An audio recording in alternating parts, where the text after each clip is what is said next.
I'd like to call at this time, I'd like to call the meeting for the Reno Senior Citizen Advisory Committee to order. Can I get a roll call, please, Nick? Sure thing. Paco LaChoy. Here. Stan Dowdy. Here. Carol Crane. She's on mute. Here I am. Carol. Can you hear me now? Yes, Yes. I can hear you now. Barbara Devers. Oh, I see you. Mac Rossi. I also see you, Mac. Mac. Alan Sederquist.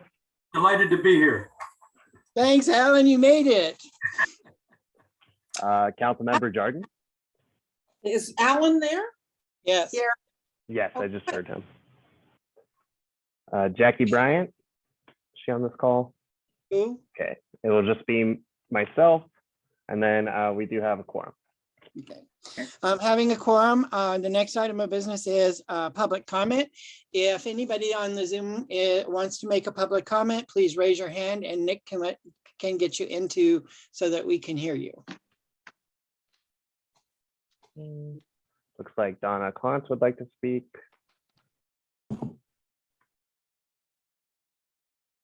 You can go ahead and let her. Yes, I just promoted her, so Donna, you should be able to speak now. Hi, everybody. Can you hear me? Yeah, great. I see a picture. I haven't been in your meetings for quite a while. Glad to see everybody today.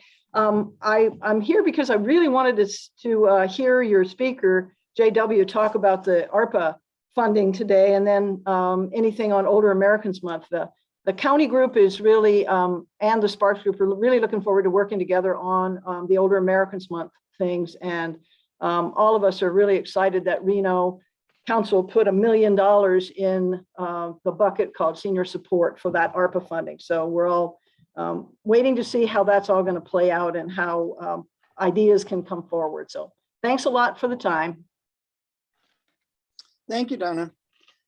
Any other public comment? Please raise your hand.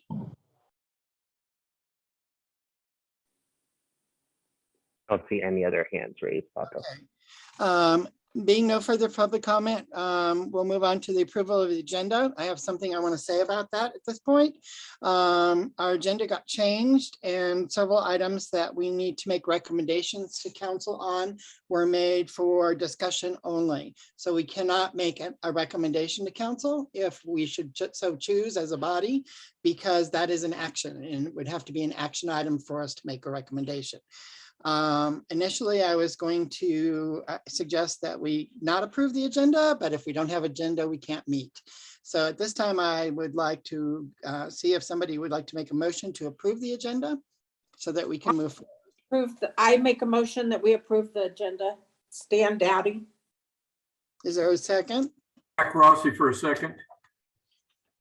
Any discussion? There being a motion and a second, the motion's on the floor. All those in favor say aye. Aye. Aye. All those Aye. opposed? The motion carries, so the agenda is approved. The minutes, next is approval of the minutes from January 11th. And I have lots of issues with that. It seems the last October, November, and the January minutes have lots of corrections. So I will read the corrections that I know, and then I'll open it up to the other committee members to see if they have any additional corrections. The first item is during roll call. It says that Chair Paco LaChoy noted that Mr. Sederquist had requested an absence because he was traveling, but was going to attend virtually. What was actually said is that Stan Dowdy was traveling and she was going to attempt to connect if she would be able to from where she was at. Alan was going to connect by phone. So that needs to be corrected because it's an incorrect statement. It also says that Mary Potts was present virtually to transcribe the minutes. I don't remember seeing her on the Zoom. So as the chair, and if the committee doesn't remember her on Zoom, we can't vote that that's an accurate fact in our minutes, which the minutes are supposed to be accurate facts of what happened at our meeting. if you'll notice that when there is a motion for the approval of the agenda under item A3, it says that SAC members Stan Dowdy and Sutterquest were absent. If you go down to the next motion, which is the approval of the minutes from October and November, it says none were absent. It was already noted in the minutes that 2 people were absent, so that needs to be corrected. Also, because the minutes are an accuracy, that the committee can only make changes to the minutes. Any changes to the minutes have to be spelled out. So under the section where we're talking about approving, I guess it's the minutes of November, it says that I requested changes to items B1, B3, B4, B5, B6. It has to be noted exactly what those changes were. And the next statement says that the liaison will get with the note taker to make changes. They cannot make changes to the minutes at any time. Only the committee can once the draft minutes are composed. Then in the motion again, it says none absent when 2 people were. Holy cow. Let's see. Then it says it was announced at this time that SAC member Alan Sutterquest had tried but was unable to connect to the meeting. Alan had been on the call, but it had dropped several times on him.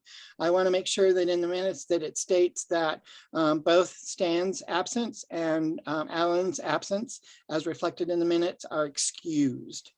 The next thing is under item B5, where I read the schedule for the meetings. In that it says that except for December, there would be a meeting. Actually, I said that there was tentatively no meeting in August and in December. And that's all the changes that I have, but that's a lot. Gee. Lot. Anybody else have any changes? None? Do I have a motion? Do I have a motion to approve the January 11th minutes as corrected? I vote to approve the corrected minutes of the February agenda. Is that right? It's Girl. a minute from January. January, I'm sorry. That's okay. There's a motion. Is there a second? I second Stan Dowdy. There's a motion and a second on the floor. Any discussion? There being none, all those in favor? Yes. Paco, we need to make sure that these minutes are done correctly from now on. How are we going to be assured of that? Yeah, good There's going to question. be discussion with the note taker. Also, anytime that anytime there's a reference to seniors, it's abbreviated in our minutes as SR, and SR, being as a journalist that I am, SR is the abbreviation for sister, as in a nun. So senior should be spelled out, especially since we're the Senior Citizen Advisory Committee. So we're going to be working on trying to make sure that there's not as many errors. Before October, when Mari was gone for a month, the minutes were almost flawless. They were just little things, probably because we didn't pronounce words properly and stuff like that. Oh, I forgot one big important thing in the minutes. Okay, when we were talking about Older Americans Month, Mayor Sheevy's name is misspelled. That's kind of a big no-no. Also, there's it says that I was going to coordinate an event with Councilmember Weber because it was my event. It's Council Weber's event. So there's just a lot of those little things. I'm not sure if she was at the meeting, if she was, taking notes at the time, or if she transcribed the meeting from the recording. So that's what I need to find out. So we'll work on that. Paco, can I ask a question? Yes. Is the note taker on this Zoom right now? Nick, do you see Mari? Mary is not on the Zoom at this time. Okay. I'm thankful she's not. Just for errors occur, and this is the forum in which we correct them. So they happen at council meetings, they happen at all meetings. So this is thank you, Paco, for catching them. It's everybody's effort to make it accurate. So thank you. Yes, usually the draft minutes come before our minutes. We had an issue too with the public post.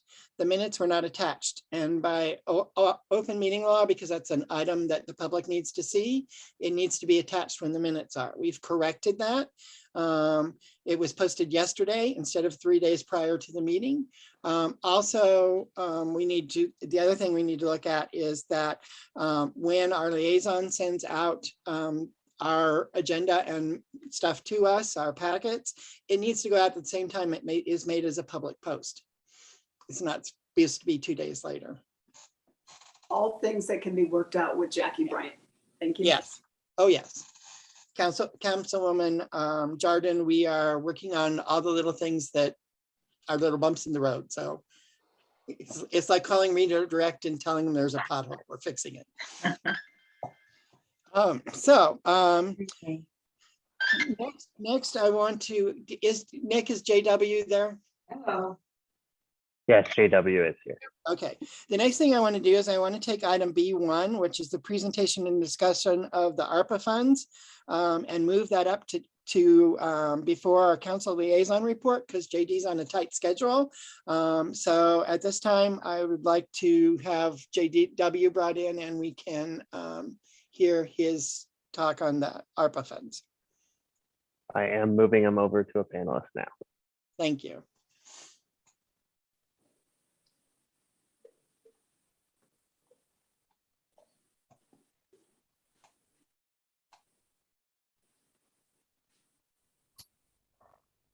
All right, I'm in. Thanks, Paco. I don't have as tight of a schedule as the council member, so if council member wants to go first, I have no problem with that, but I'm happy to give the presentation in whatever order you would like us to give it today. You're okay. All right, I will go through kind of a version of what we went through with council to share with this group, what was done on January 26th, so just a couple of weeks ago, and the work that we're doing to move that forward. Let me share my screen, and then we will get going. Oops. Bless you. Bless you. All right, forgive me, I was on the wrong screen. Okay, so as everyone's aware, the American Rescue Plan Act allocated $52 million to the city of Reno. We received half of that funding in May of 2021, and we're expecting the second half of that funding in between May and July of 2022. So the work that we've done with council so far and the direction from council is based on the first half of the funds received, so just about $25 million. There's a little bit of history on kind of what's been done over the last few months. Council directed us to kind of embark on a robust public engagement campaign to make sure that we were hearing all the feedback we could from both communities of interest, stakeholder groups, the community at large, council members, staff, really anyone that we could reach out to hear what the community needs to both recover and respond to the pandemic to use these funds. We participated in multiple different events. We partnered with the Nevada Recovers Tour, which gave us access to even more stakeholder groups and listening events. And I know for a fact we saw a few people from Senior Citizen Advisory or past Senior Citizen Advisory members of these events. So very well attended. We also attended all the NABs. So we spent a few months just hearing about what are the things that are important to the community and the council members as well. From those events and surveys and the stakeholder input and the council priorities and staff feedback, we were able to identify 9 key priorities that would be brought forward to council and ultimately council approved on January 26th is the priorities that we identified from all the work that's been done over the last couple months. As you can see, those range from everywhere at the top to affordable housing, emergency services, food insecurity, and also senior resources and support for the senior community. I think it's important to note, well, actually we'll note on the next slide, but it's important to note in the Treasury rules, and the final rules were just released in January, there's a strong emphasis put on supporting both underserved communities, but also the hardest hit and most impacted communities from the pandemic. And I think we could all agree that the impacts of the pandemic hit certain populations harder. I think one being the senior population, and understanding how we can help seniors recover and respond to the pandemic is a key importance to the council members as well as the community. As a reminder, there are 5 general things we can spend ARPA dollars on. Public health response, addressing negative economic impacts, which is probably the largest, broadest bucket we can spend money in. Premium pay is probably one of the more tight, more aligned buckets. That's really focused on people in direct line of care, coming in contact with COVID. A harder bucket to spend money in, but one of the 5 we can spend money in. Replacing public sector revenue, and then improving water, sewer, and broadband access. In addition to those 5 buckets we can spend on, there's 3 areas that they really wanted us to focus on. One I just talked about, but also one impacting climate change. If projects can have some sort of impact on climate change, there's preference given to that. And then making sure that any projects we choose or programs we choose have very defined, measurable outcomes to show that the money that was spent in a way that helped the underserved and the impacted communities recover and respond to the pandemic. In addition to the rules provided by the Treasury, Council provided some specific direction to make sure that projects and programs aligned with the strategic and master plans of the city, that they were driven by public input, and that they supported a recovery or response to the pandemic. And then, of course, we're doing all that we can from the staff perspective to make sure as we identify programs and projects that we're evaluating other funding sources. So a good example would be infrastructure related projects. We've had a few projects submitted that will be possibly qualify under the new infrastructure bill. So we wouldn't want to spend ARPA dollars on an infrastructure project that we can get funding from somewhere else. So we're spending a fair amount of time and work looking at the projects and the proposals and the ideas and trying to identify if there's any other funding source available to make sure that we're making the smartest decisions with the money that we have. This is the general allocation plan, and just a reminder, this is for the $24.5 million that we have in the bank right now. This is the general allocation plan approved by council last week. As you can see, 53% to affordable housing, but I think why I'm here today, and important to note, council said that 4% of our total allocation from the first half of the money, which is about $1 million, should be dedicated to senior support and senior services that we can help address and support the senior communities and the impact that they have felt from the pandemic. We completed part of round 1. We got approval of our allocation plan. We're in the process now of identifying defined programs and for the general allocations. So one of the goals we're looking for is to get feedback and support from the senior community. And Paco and I have actually had conversations, and I think Paco is going to be, and this committee are going to be a great resource for Council Member Jordan, as well as the council as a whole, to say these are senior projects that are really going to have the largest impact on our community. And then all of the programs that we put in place require monitoring and reporting through 2027. So we have a pretty significant amount of monitoring and reporting we have to do for any program that we set up. So we're working on the background right now to set up those things in place to make sure we're ready for that. I did want to share specifically for this group, this slide's a little bit busy, but we went through all of the feedback we received both in written and online surveys, as well as project proposals, stakeholder meetings, and any meetings we've had where we've gathered themes and feedback and pulled anything to do with anything we heard about seniors and supporting seniors in the community. You know, you saw 53% set aside to affordable housing. And I think it's important to note that in every stakeholder group we spoke to, regardless of the topic, affordable housing had a place in each of those groups. Everyone, it's top of mind in making sure that we have access to affordable housing, and council recognized that and allocated a significant amount of money towards helping us address that issue. But in addition to that, we also found some other themes across the senior specific services that included in-home support services, grant programs, improved access to computers and technology, as well as computers and internet and phone classes, mental health support, improved senior transportation opportunities, projects to address senior isolation and workforce training, centralized senior support. Some of the projects we saw come through, or the ideas we saw come through, was creating a way to kind of gather and address all the resources that are available to seniors, but making them in a way that we can communicate and so that all seniors know what they have access to. And then family support, some healthcare related projects as far as improved access to healthcare and then improved healthcare options. And then nutrition and food insecurity was another one that came across in some of the surveys and feedback that we received. So the next phase that we're moving in, which we'll move into after this phase, will be to allocate the second half of the money. But I think what's important today, and I'll just go back into this, what we're doing right now, the allocation plan has been approved. $1 million has been set aside to identify senior-related programs that will help our community and our senior community address the impacts and the ongoing impacts from the pandemic.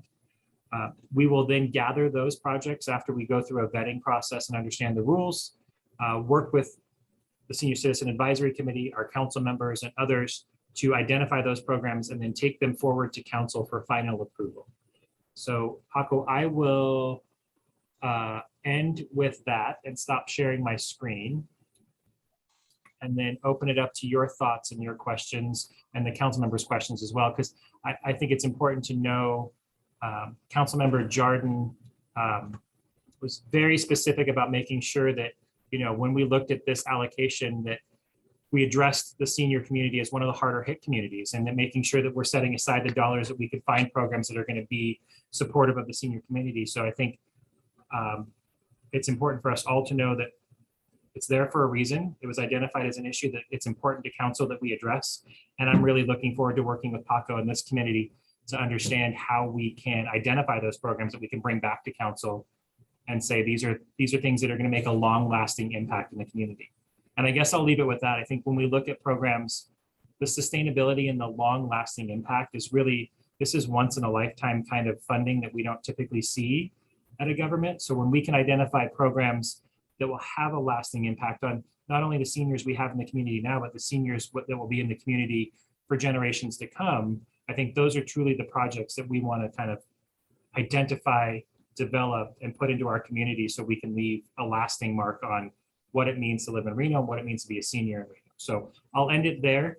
And then Paco, I'll hand it back over to you based on our conversation earlier this week. And I'm happy to answer any questions anyone has.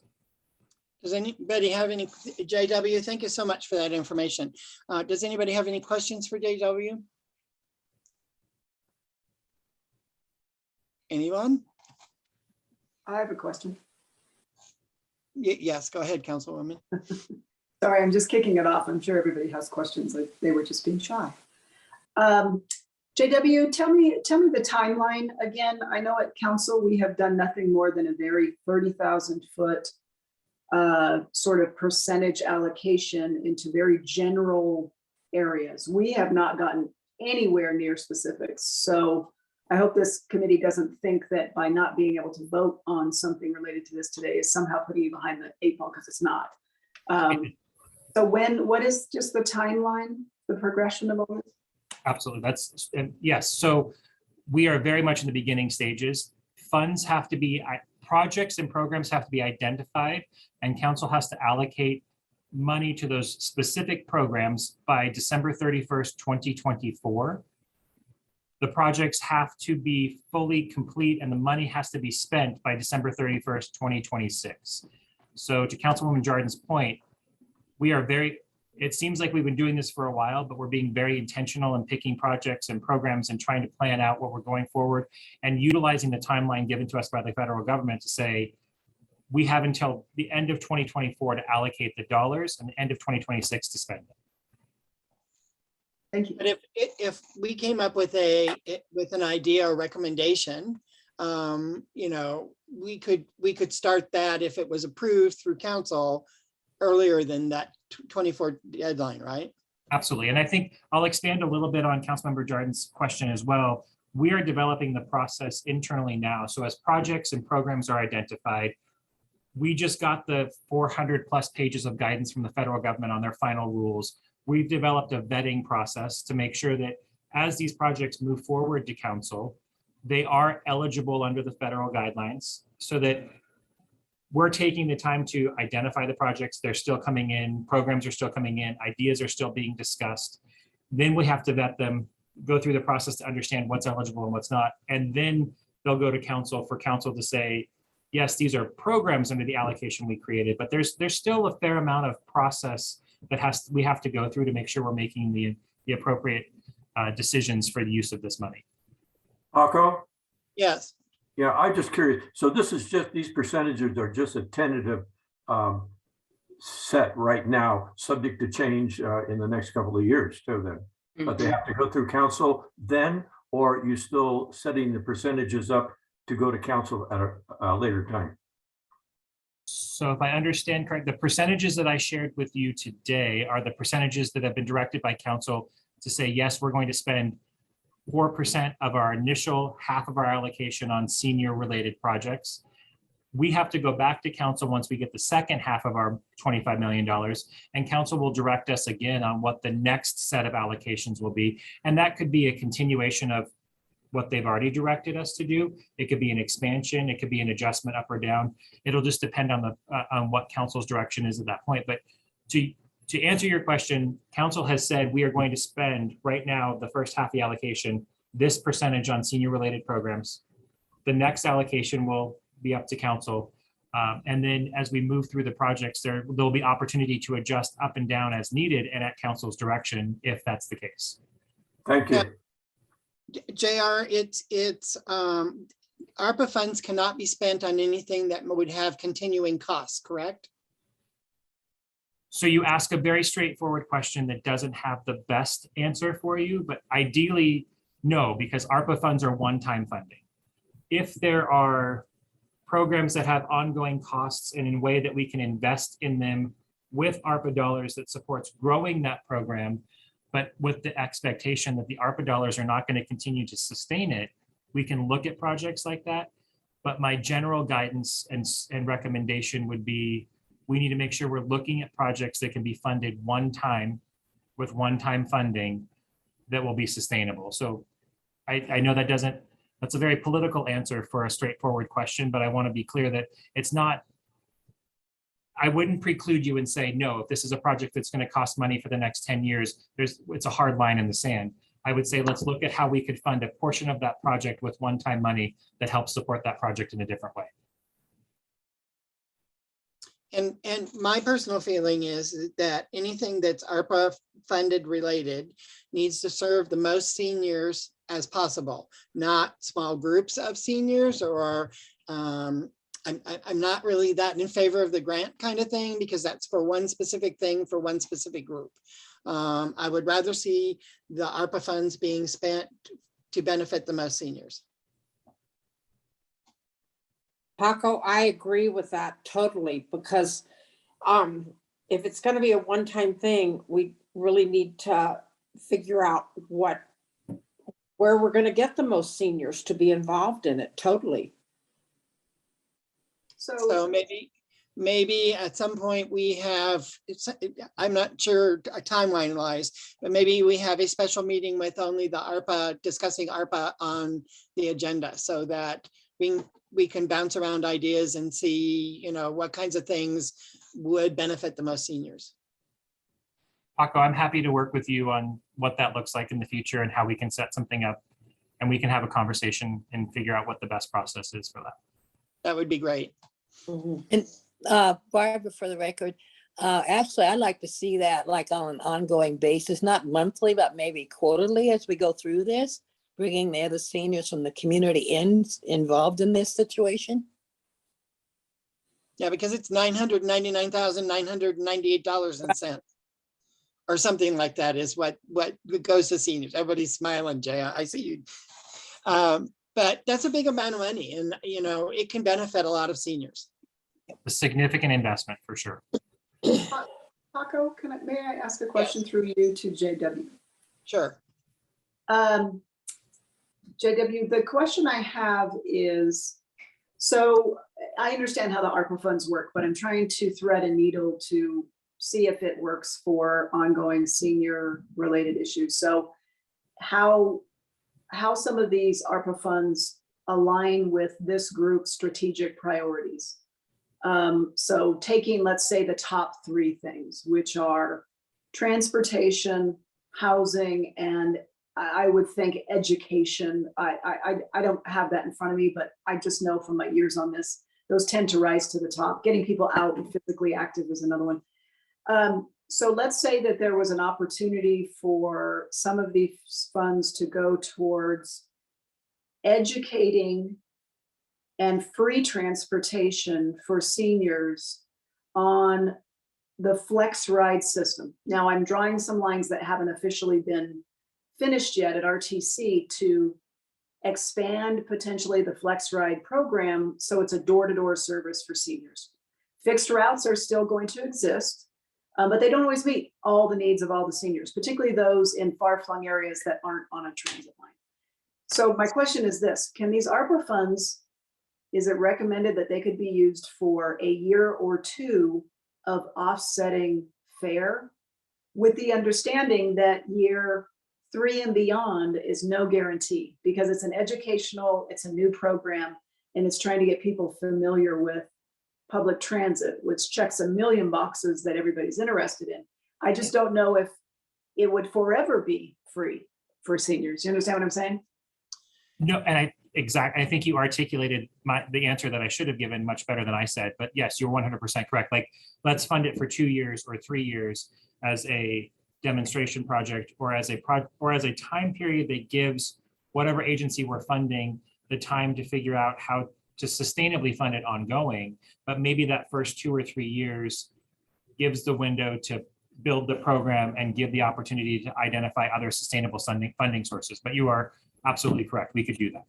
Or the realities that there may not be funding there come year 3, 4, 5. I mean, that's the problem that this committee will face, is it may not have some other funding source at the end of the initial fund. And that can create problems. I mean, that's the realities of it. If, people will get comfortable and familiar with a free whatever, and then when you take that away, that is a problem. So anyway, okay, thank you for that clarity. Correct. That's absolutely correct.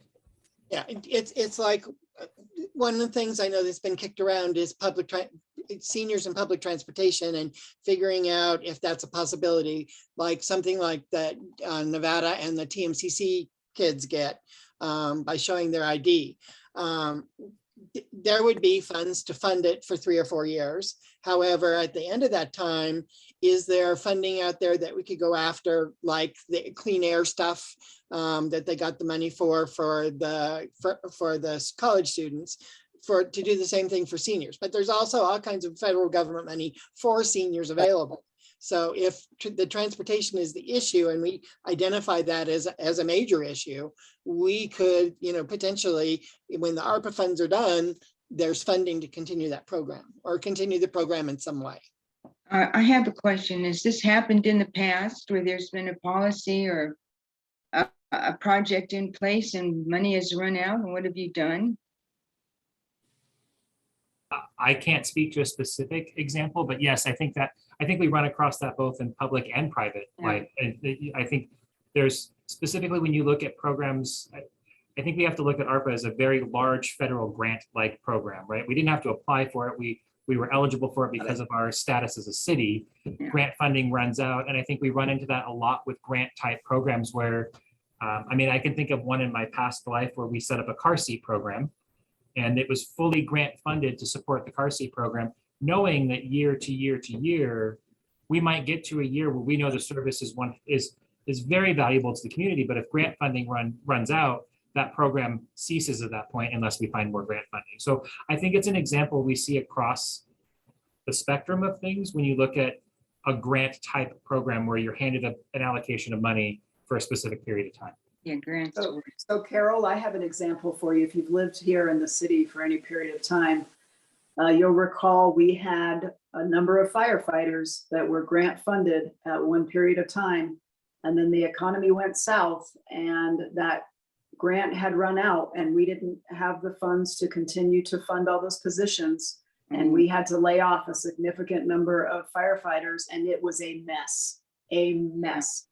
So Right. that's a cautionary tale. I mean, I wouldn't imagine would be quite as as Alarming. maybe that, but that's the realities of, there's no Right. guarantee that there is a funding stream for infinity, and you just have to go in that with eyes wide open is all. Thank you. Thank you. Of course. Are there any other questions for JW? No. Okay, so I will work with our councilwoman and with JW, and we can figure out, the next meeting to have where we can just discuss and maybe, talk about things that we want to look at. And then at some point, we'll have a definite meeting where it's an action item and we can make recommendations. That sounds great to me. I appreciate you guys letting me come and take some of your time today.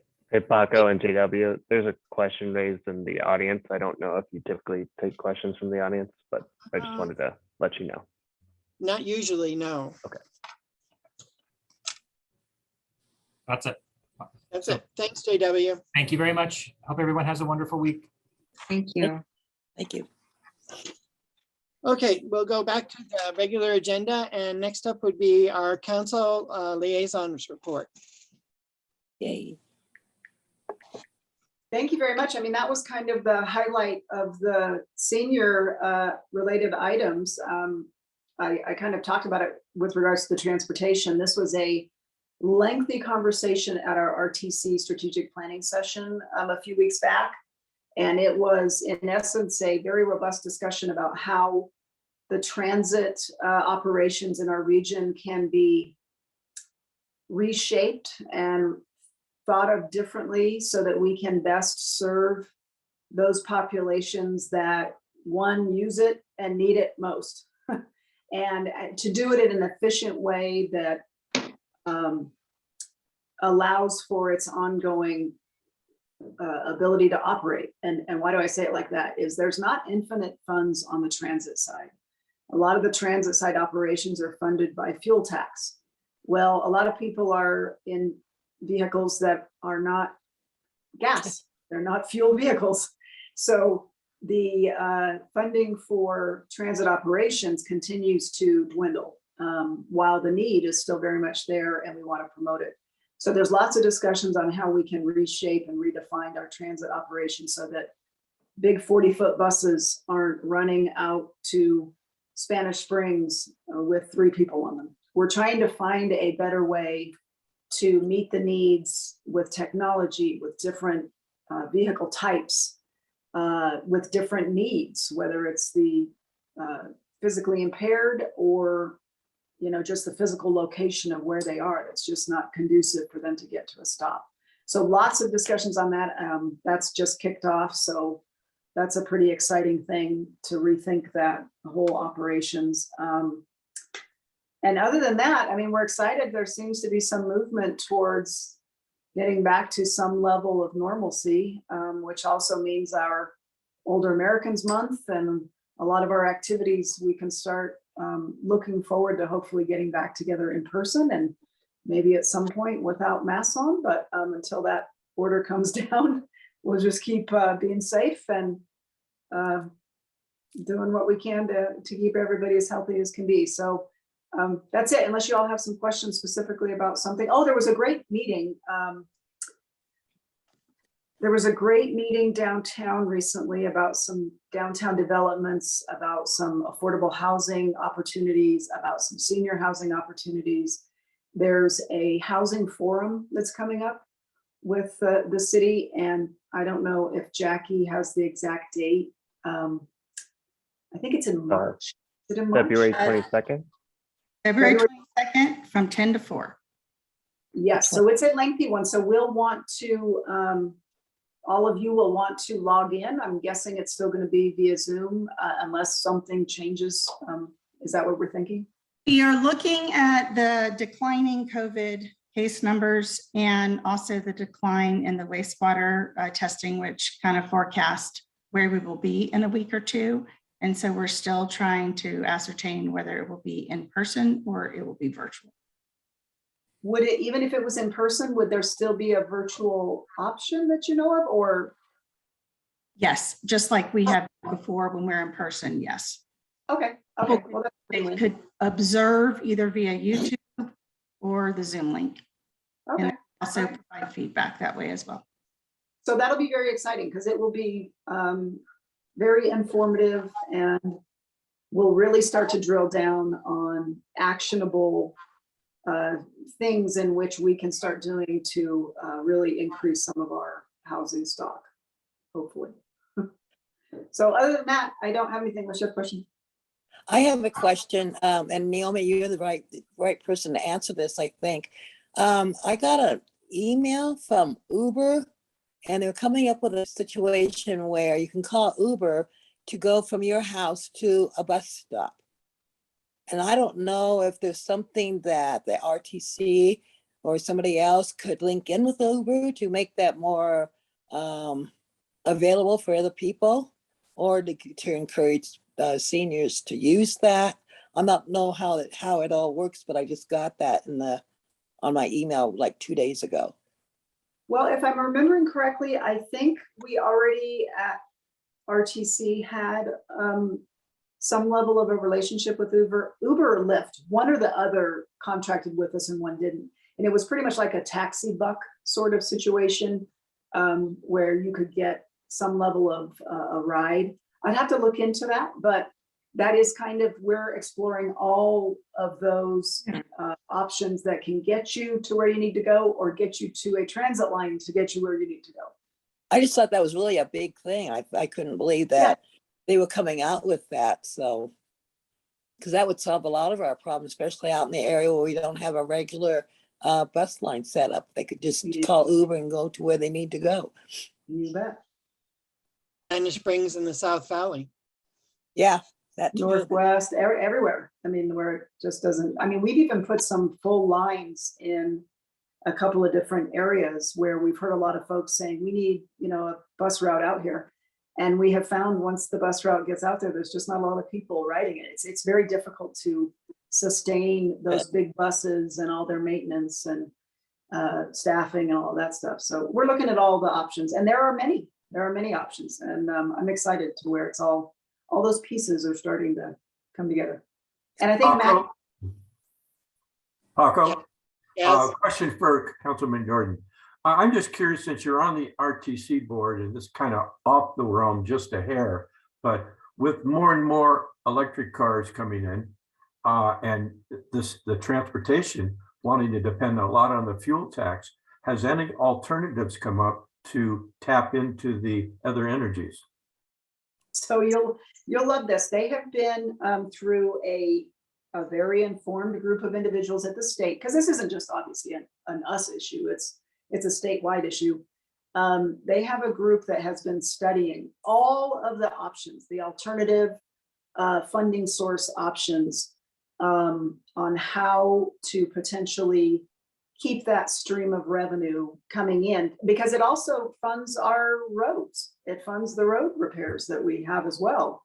So there's this thing called vehicle miles traveled, VMT. So there's been discussions about, do you have some level of a fee correlated with your individual vehicle VMT? So if you're driving a ton, maybe your fee is higher than somebody who doesn't drive very much, because therefore your impacts on the environment, on the roads, et cetera, is less. So they had some 26 potential options of what might be a solution. They had a huge meeting about narrowing those down, and they narrowed it down to 25.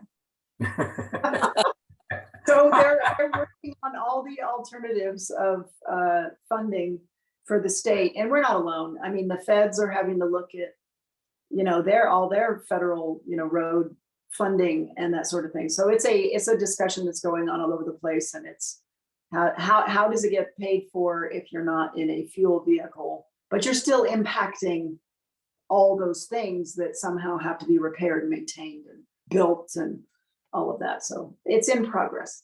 Great, thank you so much. That's a good point. Yeah, I think that RTC has, ever since the little thing about the bus routes and going to Sunday schedules and opening the lines of communication, have been very responsive to listening to ideas and thoughts. And, my feeling is maybe we even need to raise the sales tax a quarter of a penny to fund RTC, because other funds are drying, the traditional funds are drying up. because we can't do without the bus system.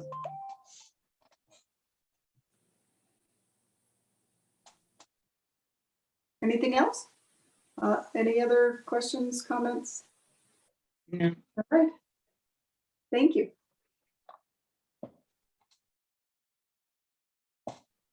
And Nick, does Donna have her hand up for public comment? I do not see any hands up at this time. Okay. Because she texted me that she was trying to make public comment. She just And I'm raised not, her hand again. she did. I'm Yeah. not sure, we don't have a legal person here. I'm not sure when public comment can happen. Can it happen at the time of, when we're discussing an item? It can, if it's specific to that item. Okay, if Donna, you will put in the chat what you want to, what items you want to talk so that I know that we can recognize you when we get to them or at them.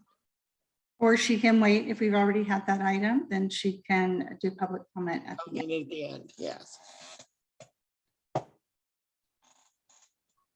So it's hard when I can't see everybody that's there to determine if, if somebody wants to say something. Because I do know that the public has, when council talks about items, they'll ask the clerk if there's any public comment. And usually that's first before they start discussing the item, so. Anything else for Councilwoman? Thank you, Councilwoman Jordan. Does our staff liaison representative have anything to add for us on our meeting today? I do not, thank you. I was talking to Nick. Oh, Okay, Jackie is far more important than me, but I do have some updates from Noemi if you guys would like to hear them. Yes, please. Okay. The liaison team is still having discussions about Older American Month. Noemi will reach out to the board with an update on council donations if those are applicable and about logistics via email.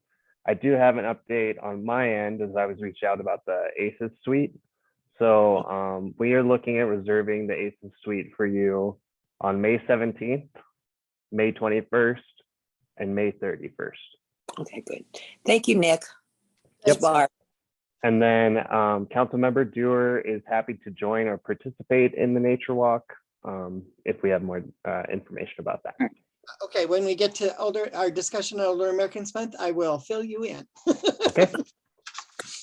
And that's Okay. it for my report. Thank you very much. Okay, moving now into our business items. Next will be Abby Welrich from the Washoe County Human Services Agency Seniors Division. So Abby, if you raise your hand, Nick can let you in. I am promoting her now.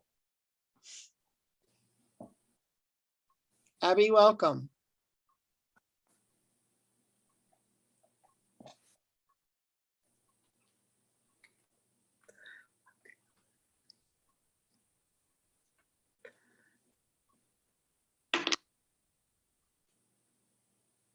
Are you connected, Abby? It would probably help if I unmute myself, huh? Good afternoon. I'm just trying to find my presentation to share. It's not coming up when I try to share my screen. Show all windows. There we go. And Nick, could you make sure that she can share her screen? Thank you. Looks like it's coming up, and also I do see a hand raised in the attendees, just so you're aware, Paco. Who is the attendee that wishes to speak? It looks like Donna. Okay. So we'll let Abby do her presentation and then we'll let Donna give public comment. All right. Can you see my slideshow? Yes. All right. I'm just going to do a brief presentation that I gave to the advisory board, Washoe County Advisory Board last week, just talking about our 2021 data. So we'll start with our nutrition services. Our biggest area in nutrition services is our home delivered meals. And so last year we served just over 332,000 meals for our home delivered meals to just over 2,000 unique individuals. And then we do have second home delivered meals. If somebody qualifies that these are the only meals that they're getting, they can qualify to get up to 14 meals from us in a week. And so we had just over 100 people receiving those meals for 2021. And what's interesting about that is that number is significantly down from where it's been in years past, which we're still trying to figure out exactly why. My personal theory is that there are so many different agencies now within the area that are offering food programs. And that could be one of the many reasons why we've seen some of those numbers go down. And then of those 332,000 meals, 13,000 of those were what we called emergency meals, COVID meals, for individuals that may not have normally qualified for home delivered meal, but because of the pandemic, we have loosened our, thanks to the federal government, has loosened our restrictions on who qualifies. So that's capturing those COVID meals. So just breaking down those numbers, because those are big numbers and a lot of numbers. So roughly 6,400 meals per week are delivered throughout Washoe County. That's 44 routes per week, and 800 to 900 people get those meals. We have a really great volunteer program, and they are delivering roughly 25% of those meals. And that picture there is just an example of, it's not always just knocking on the door from the sidewalk, that our volunteers and our drivers are tromping through all sorts of conditions to make sure that everybody gets those meals. And even during those that snowstorms that we had during the Christmas holiday, everybody still got their meals that week. Our congregate meals, I'm still not a fan of the word congregate, it sounds so sterile. So our dine-in meals that come out of the senior center, over 70,000 meals served to just over 1,000 individuals. And if you recall, we were closed until May of last year. But prior to May, we were doing to-go meals only out of all of our congregate meal sites. And then once we reopened in May, we have continued to offer either to go or people can dine in. So those are some of those numbers. 17,000 still took their meal to go after May 1st, but 30,000 meals were consumed on property. And then I like to break it down. So 1,300 meals per week in 2021. Just some highlights. We did open Neal Road. That has been very successful. So I want to thank this group for really pushing that to make it happen. Last week, we had 14 individuals eating there, which was back up to pre-pandemic numbers. Silverado location permanently closed. This was a choice that they made. They're right around the corner from us, and we worked with them to making sure that there was no food insecure individuals. And Sierra Manor remains closed indefinitely. This is they're umbrella under VOA, and this has been a corporate decision. So we'll see what happens with them. Case management. So our case management, we have our case management team that's comprised of 5 different workers. We have a representative payee service that we serve 41 unique individuals. We have our homemaker service, which we served 159 unique individuals. So total served was just under 200. That 159 for homemaker is drastically lower than it has been in years past. Yep. So I've talked a little bit about the changes in homemaker in July. On July 1st, the state stopped taking new referrals for their program. So what did that mean for us? Our wait list, because we took all of Washoe County homemaker clients, grew from roughly 120. And I sadly had to change this slide today that last week was 270 people on the wait list, and now we're over 300. And this is due to this agencies being faced with labor shortages. They cannot meet the demand. And our wait list has grown from probably 6 to 18 months. I say 2 to 4. I think it's more likely that it's 3 to 5 at this point. This is not only a statewide issue, it's actually a countrywide issue. We're not alone in this homemaker issue. So Washoe County is not alone. We're working together with the state on coming up with some solutions. Homemaker is a service that keeps people in their home. It keeps them from becoming institutionalized, and it keeps them independent. So it's a very needed service across the board. All right, Daybreak, our adult daycare program. We opened that back up in May, but prior to that, we were offering daily Zoom classes that had about 12 participants per class.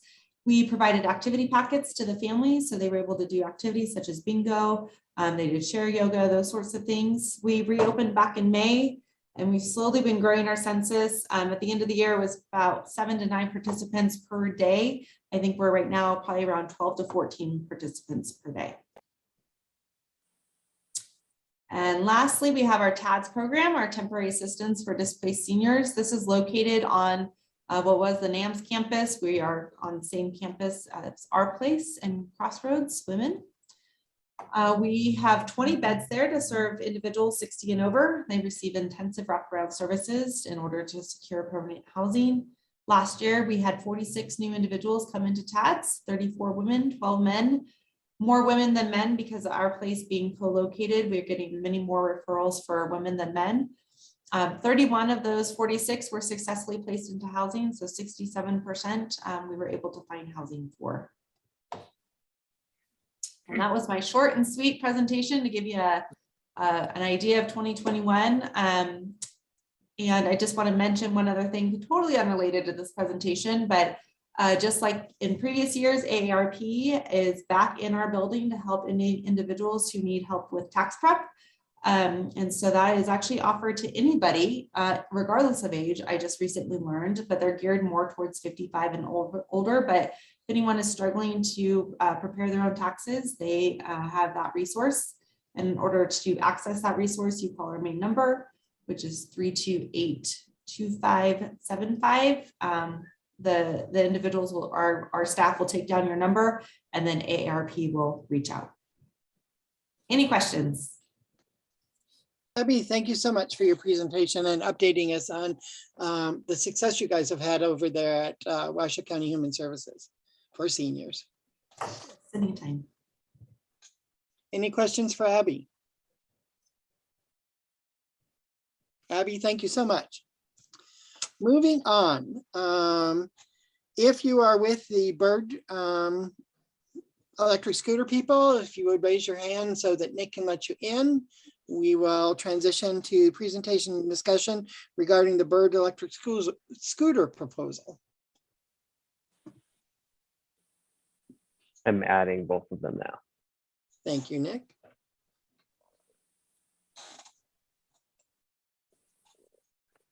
Robert, the floor is yours.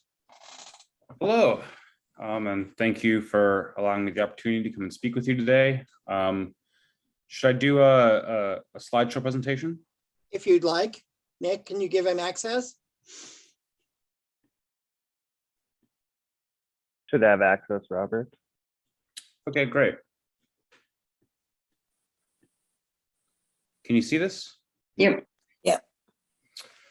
Okay, great. Yeah, like I said, thanks for allowing me the opportunity to come and present to you today. I'll try and be pretty brief so that you guys can have the opportunity to ask questions. And really the purpose for me coming to speak with you today is that City Council has approved, at least in the first phase, to have a shared scooter program come back to Reno. It's going to be very different than the prior program that was here in the city. And so I wanted to kind of highlight some of the key programmatic differences, but then also get your feedback from this committee's perspective about how we can make the program more effective, how we can get people out of cars, and ultimately how we can make this the best shared mobility program possible. So with that, just go ahead and move forward. So quickly, what is Bird? So we are fundamentally a micromobility company with a focus on shared electric vehicles. We provide these shared vehicles in communities all across the globe. They're easy to use. You can just use your cell phone and you can rent them, and it helps solve a lot of issues like getting from point A to B, solving last mile issues, so connecting to existing transit.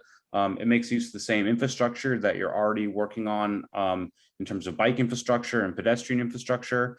And ultimately, our company's goal is to make cities more livable by hopefully making it easier to get out of the cars and to make use of these shared electric vehicles.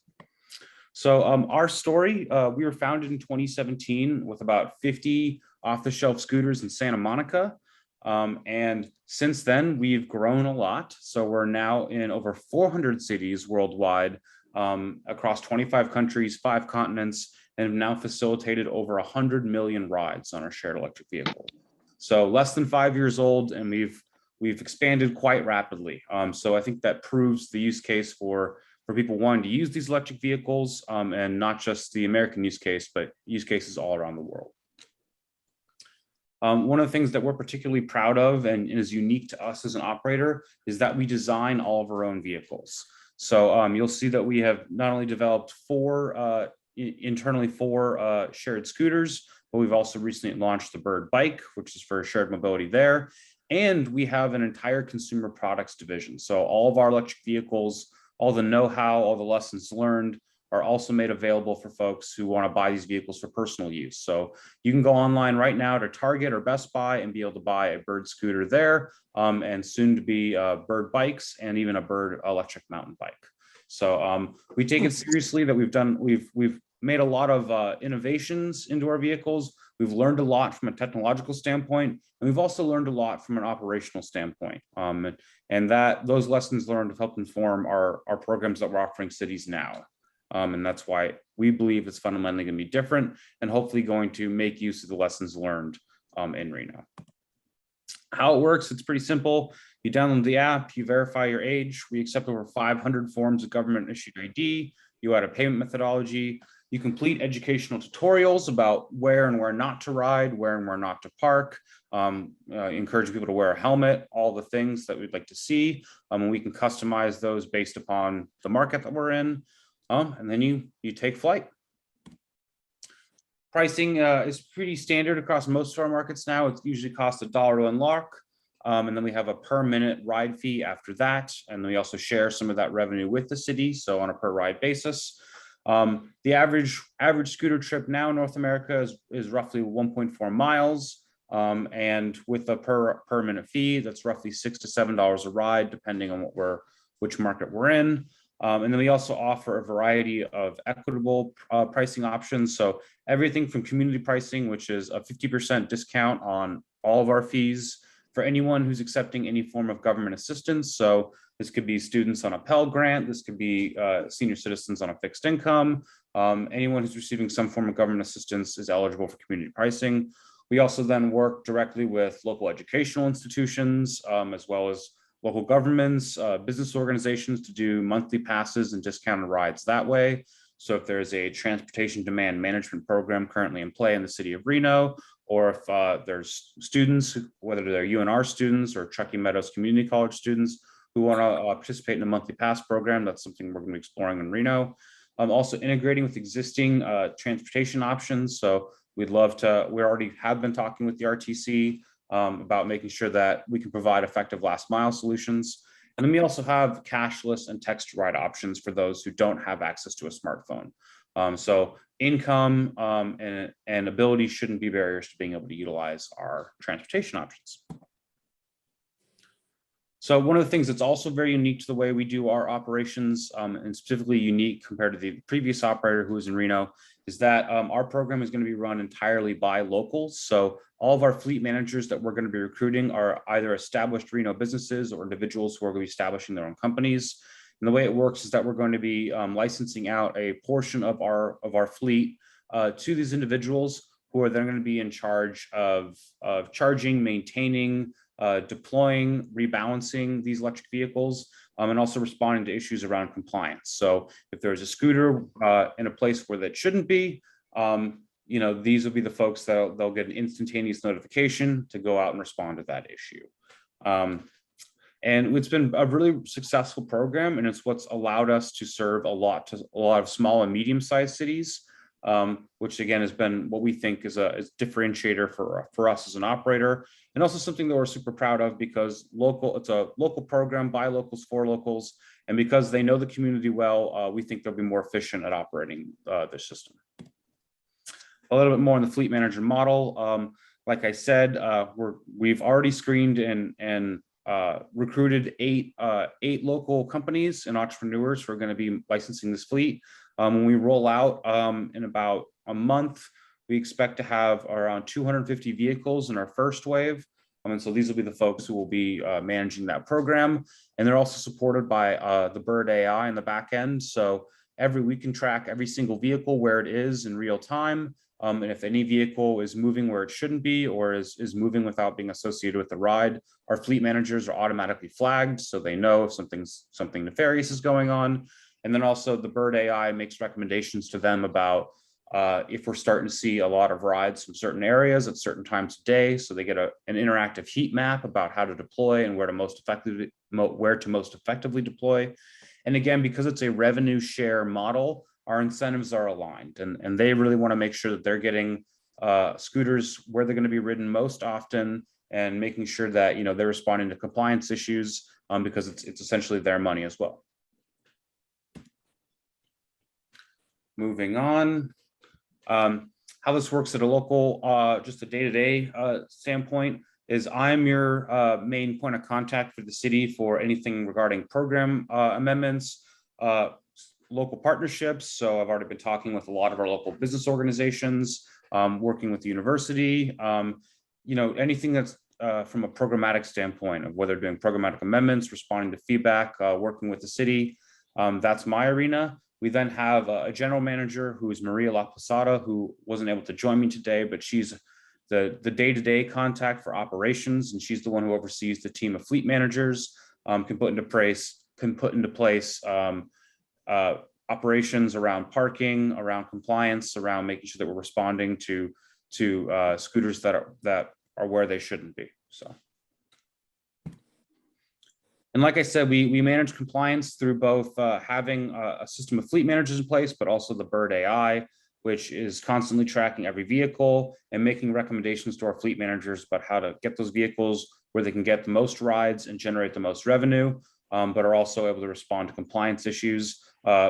We have over 200 sensors on the Bird 3, which is the vehicle that we're going to bring to Reno. So if there's anything wrong with the tires or brakes, or if there's any kind of maintenance that needs to be done, they know about it pretty much instantly. And through a checklist system, they only deploy the scooters that are up to the standards that we expect.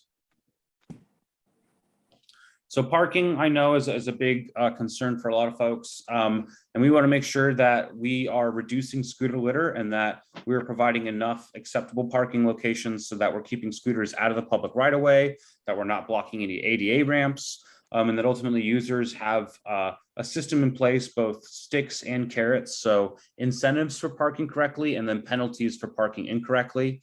We also require every single rider to take a picture when they've completed their trip, so that we have a photo record of every single trip that's been taken, and which helps us identify problematic or repeat offenders. And then we're working with Public Works right now to locate about 100 parking spots at launch. And then as we scale up our fleet, our goal is to have 300 preferred parking locations throughout our service area.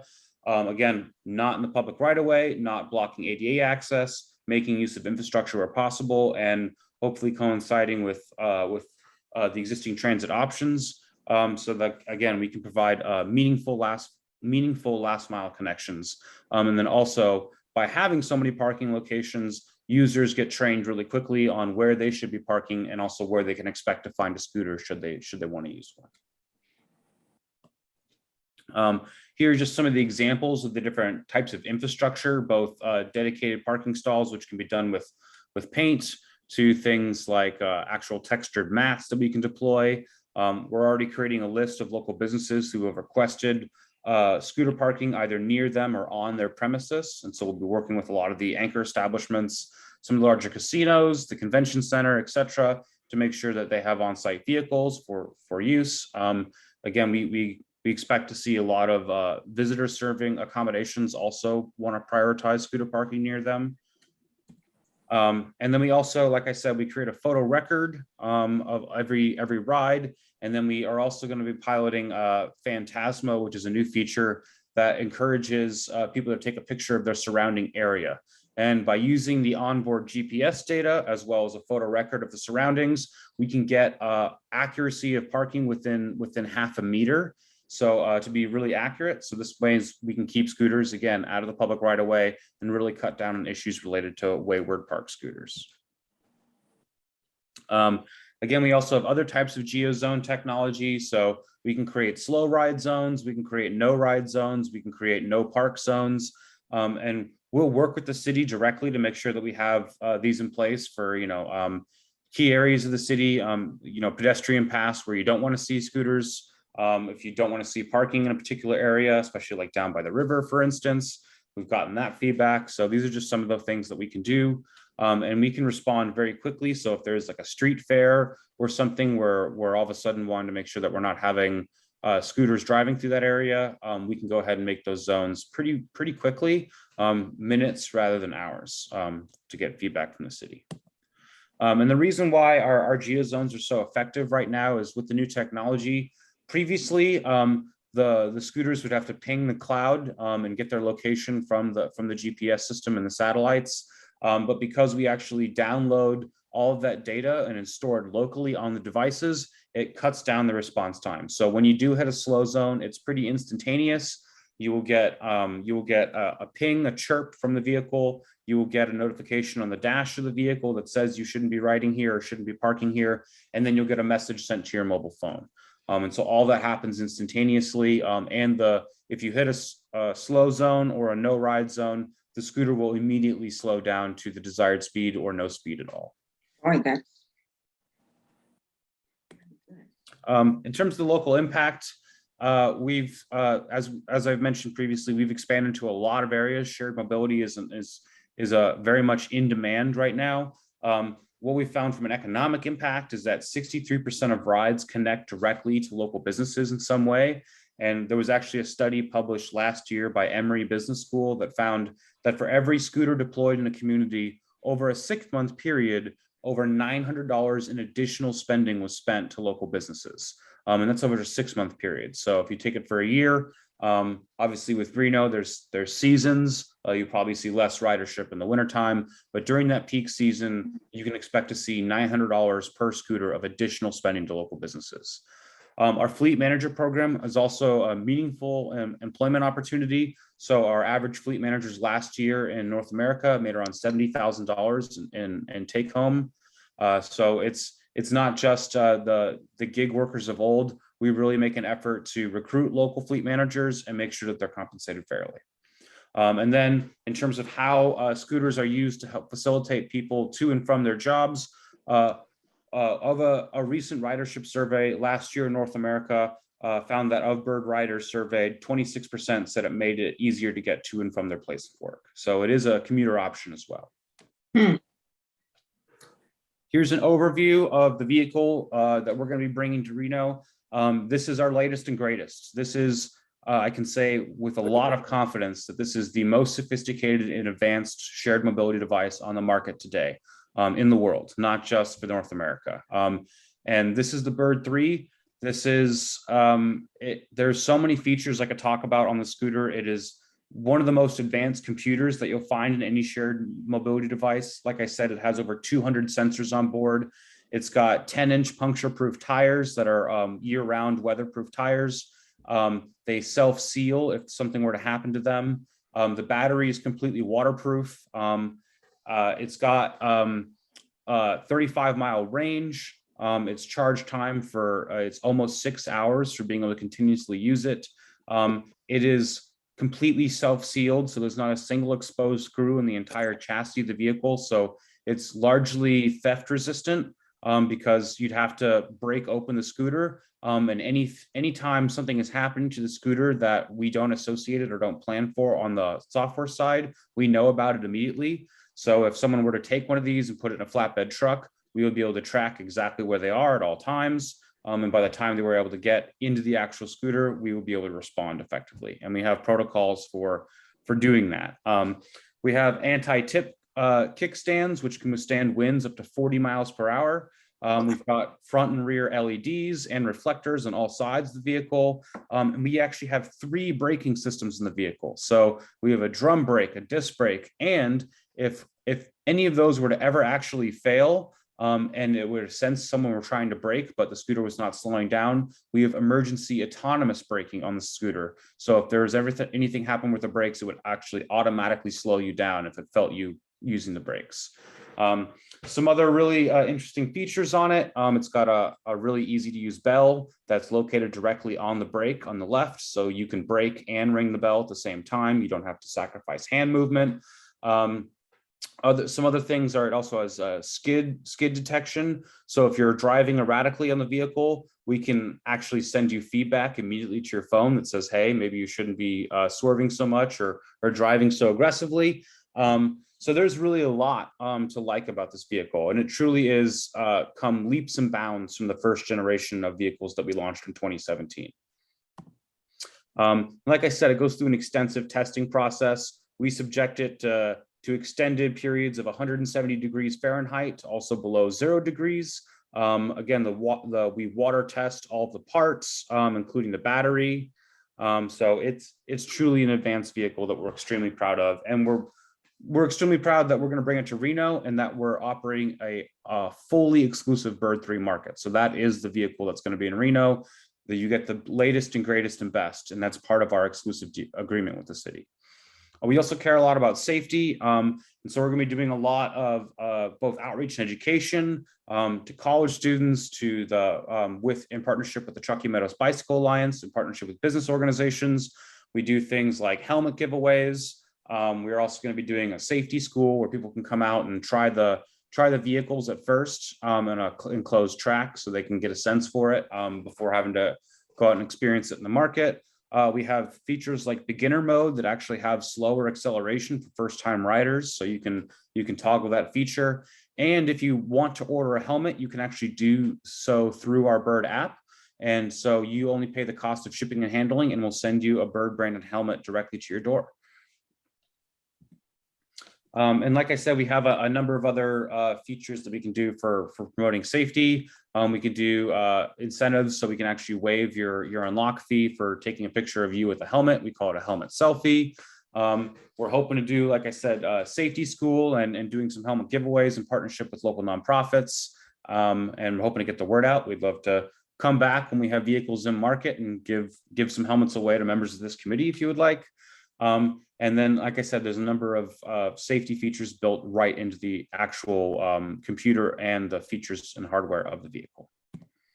So last thing I'll finish with is just a little overview of our service area.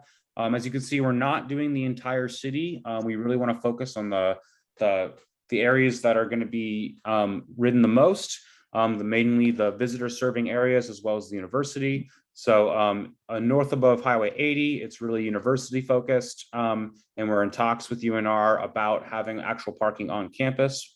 I can't commit to that yet, but we are having very constructive talks. So more updates on that coming. The main downtown and casino corridor, as well as through Midtown and South Virginia Street, all the way down to the convention center.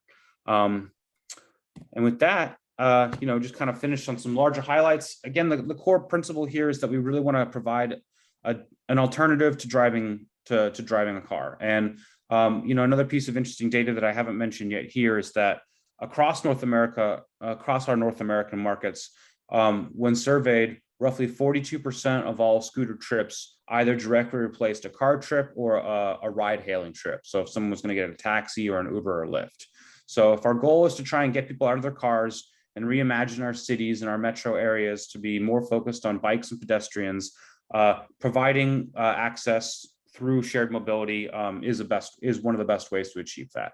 We can also link with existing transit, and then the city is collecting, because we're sharing revenue with the city as well. We're hoping that some of the funds generated from the program will also be used to then fund more infrastructure, which we think helps fuel a virtuous cycle, where you have more people riding scooters, which helps fund more infrastructure, which makes it easier to ride scooters, which gets more people riding, which generates more revenue, and you just see a nice feedback cycle there. And it's really all about the ease of use. So the user experience is paramount, trying to make sure that people with their smartphones can rent these vehicles and get from point A to point B in a largely carbon-free way. So with that, I will turn it over for questions. My name is Robert Singleton, and I'm managing government partnerships for the Pacific Northwest and Rockies regions. Thank you, Robert. Robert, this is Stan Dowdy on the committee. It sounds all wonderful if I was like 30 or 40 years young for a senior. And so many of, I happen to have a smartphone, but most of the seniors I know do not have smartphones, and they would not feel safe being on something like this. But I know it's great for the younger people, and I saw it all over Kauai this summer when I was there, and the young people were using it all the time. So I just don't see where it will help our seniors in any way. Robert, Yeah. this is Paco LaChoy, and I'm the chairman. My biggest concern is, where can these things be ridden? Do they have to be ridden in the streets?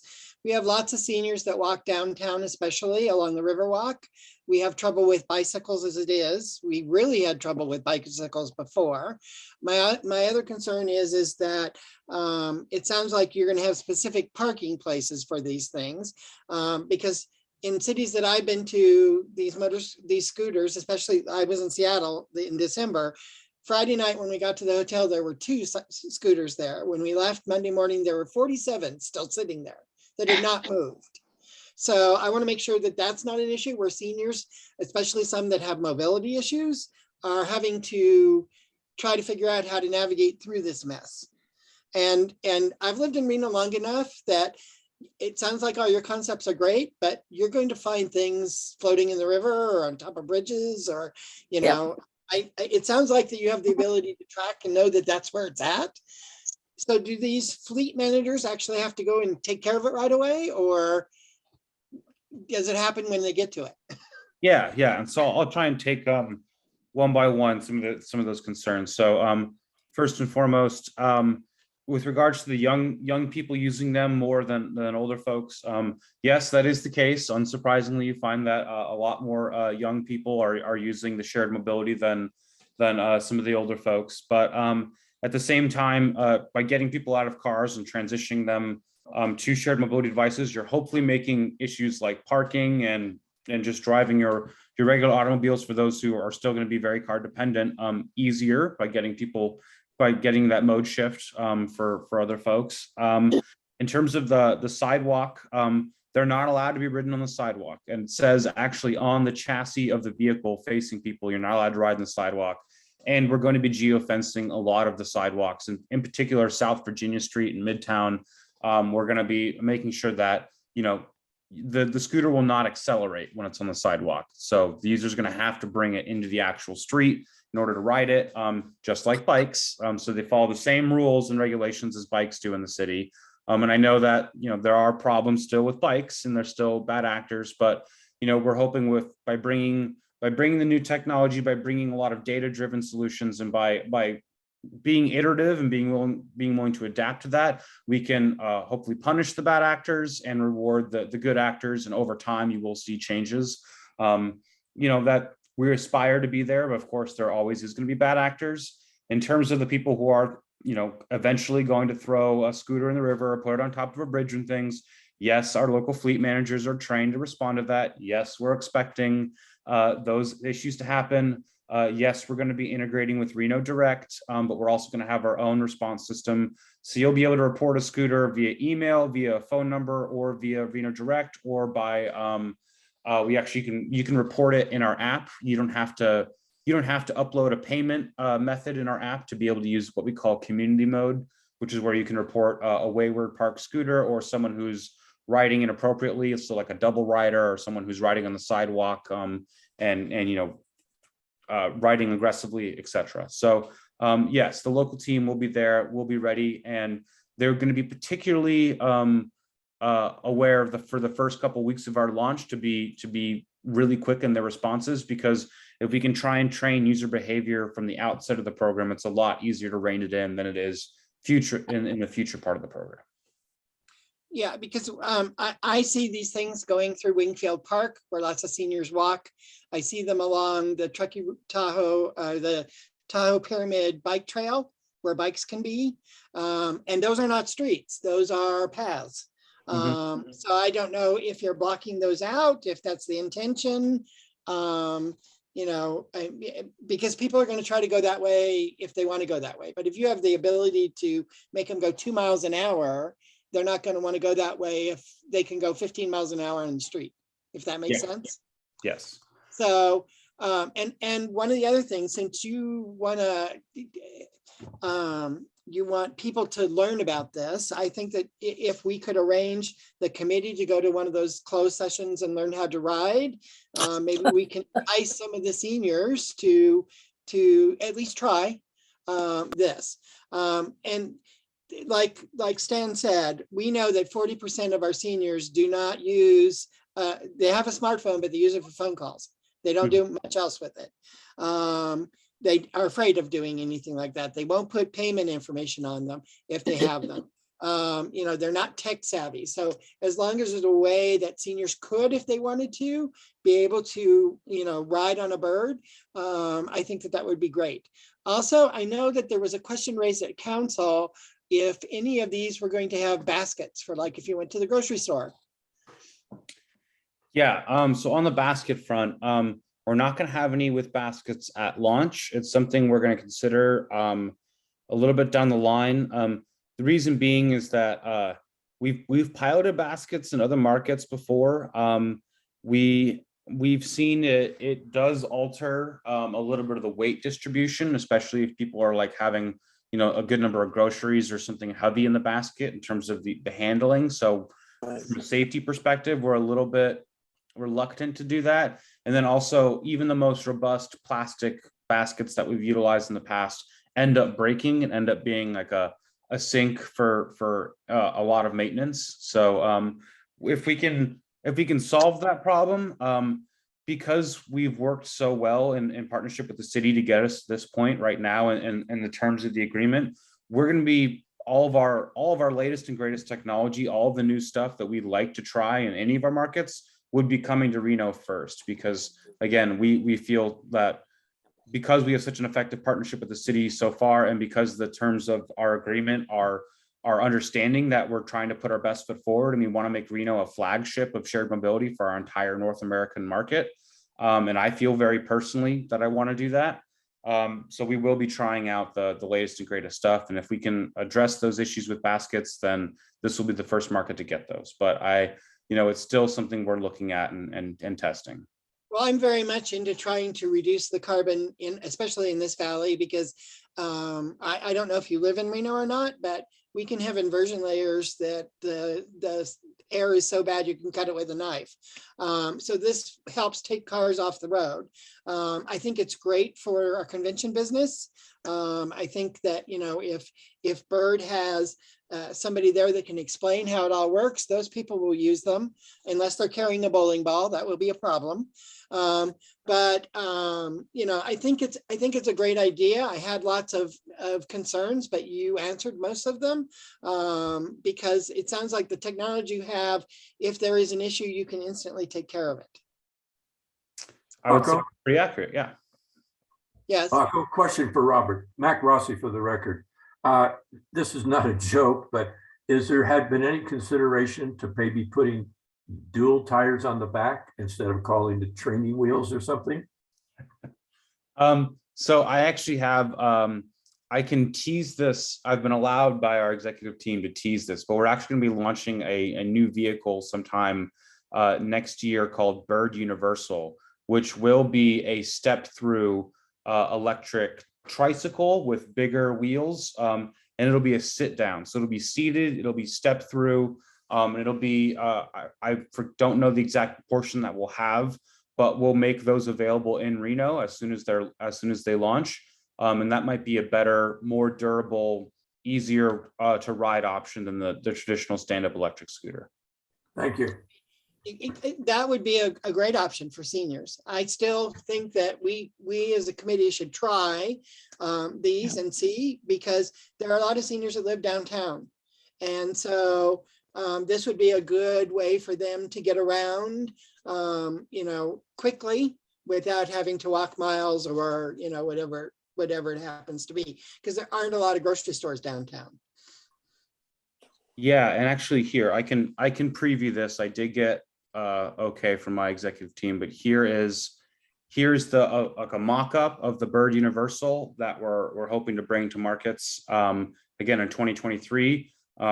This is designed in-house by our vehicle team. So we have engineers from Tesla and SpaceX who are our principal engineers for our vehicles. So we think this vehicle is going to be the future of providing adaptive vehicles for our collective shared mobility offerings. I think Robert, a lot of people would see those as better than a scooter, if that makes sense. Yeah. Yes, somebody had a question? no, you talked over me, Paco. I'm sorry. I will forgive you though. I think that would be a much better thing for especially the senior population and everything, because so many of seniors, after they get to a certain age, they have new hips and all that kind of stuff, and they don't want to take a chance of falling off that little scooter. And you know, this looks like something that it would be really good. Paco, question again. Yes, Mac. Mac Rossi for the record. Is there a chance that maybe a group of us can get together and maybe try these out someplace so that we can go to the different facilities ourselves and say, it's a drop in the bucket. Look, this is what you got to do. Yeah. So I can definitely say that once we have some of these available for public demos, that I would bring you to Reno as like one of the first stops on that tour to get feedback. Again, because we have such a great relationship with the city, this is one of the things that we would love to bring here first. And yeah, get a bunch of feedback. Make sure you guys can test it before it hits the actual open market. Great, thank you. Thank you, Mac. This is Barbara. Go ahead, Barbara. For the record, I just have a question. You said for Robert, you said that there was like a mile is like the average trip. Maybe I misunderstood that. And then it was like $7, where people on fixed incomes for seniors have like $1,000 or less a month. I don't know if you could give some more details on what the cost would be per trip. Yeah, so the average scooter ride is around 1.4 miles. So it's meant to be relatively short. The full $7 per trip, that's primarily paid by visitors. And you know, the whole point is that we have deep discounted programs for locals or people who have who qualify. And so anyone who's on a fixed income or getting any kind of government assistance, it's 50% off everything. So it would be about $350 if you're in, that's even if you're not enrolled in some other program as well, because we still work, you know, if there are other supplementary transportation options the city is already working with, or if the RTC already has, you know, other means of subsidizing those rides, we can definitely take advantage of that and integrate. Thank you. Robert, the best way to reach seniors is seniors talking to seniors. Seniors listen to seniors more than they listen to people that are younger. I don't know why that is, but you know, communication and engagement are our two big things this year. And we have found that as seniors, when we're communicating to seniors, they're listening. They're kind of half tuned in when it's not a senior that's presenting to them. So we would be a great group of people to experiment and learn and be able to go out and say, oh, this is a great little thing if you want to take a little jaunt. But like Barbara said, we have so many seniors that are on fixed incomes. Some of them don't get government assistance because they're at that in-between point where they make too much to qualify, but not enough to really not be fixed or low income. Yeah, and you know, I'm really happy again for the opportunity to come and talk with you all, because this is, you know, an informative experience for me, so that I can bring back some of these lessons learned to our staff, and make sure that you also know that you can contact me at any time, and we're willing to work with you and be flexible, because we don't think that income or ability should be a barrier to enjoying our shared vehicles. That's great, Robert. Where are you based? So I'm based in Santa Cruz, California, but as you can imagine, I've been in Reno pretty much every month since last May, working with the city to design the program. I'll be back in town on February 22nd, doing demos with the university and talking with Public Works. Actually, right after this call, I'm sitting around with 10 other Bird employees, and we are systematically going through every single street in all of Reno's city limits in our service area and looking at identifying parking spaces and places where we're going to keep scooters out of the right of way and out of the sidewalk, but still find appropriate places to park. So I'll be a regular fixture at meetings in Reno pretty much every month. And then I also have my stepbrother lives in Reno, and he has a 6-month-old. And so I can use that as an excuse to come up and visit and see the baby. That's great. Okay, Robert, thank you so much for your time. It's been very informative. If everything works properly, I don't see a lot of issues for seniors. We may have some bugs when it first starts. But I think through the education that you want to do, and if people are coming up onto somebody just like a bike, they need to say left or right so you know which direction to go. A lot of people just barrel through. That was what happened in Seattle, and they have like 15 different companies up there. And it just was, people zipping down the street, sidewalks mostly, not even riding in the street. And if ours are restricted to being ridden in the street, then that's a great thing. Yep. Any other questions for Robert? Robert, again, thank you. Thank you very much. I appreciate your time. Susan, did you have any comments? Is she on, Nick? Yeah, I think she was just here to ask any questions if they related to the city. So I will just put her back in the audience. Okay, thank you. Okay, moving on. Next is item B4, which is discussion and possible action on proposed activities during Older Americans Month, sponsored by the City of Reno and our committee. I sent yesterday a list of all the activities that I know of that we had talked about and kind of where they stood. Did everybody get a chance to look at that? Yeah, I skimmed in. Okay. But last month, everybody was taking up activities to do. So the first one was Tai Chi, but we don't have anybody to teach chair Tai Chi. So it's going to be sit and fit, which is similar. It's a little more movement than Tai Chi. And Mac, did you talk to Councilwoman Jordan? And she's going to sponsor that, right?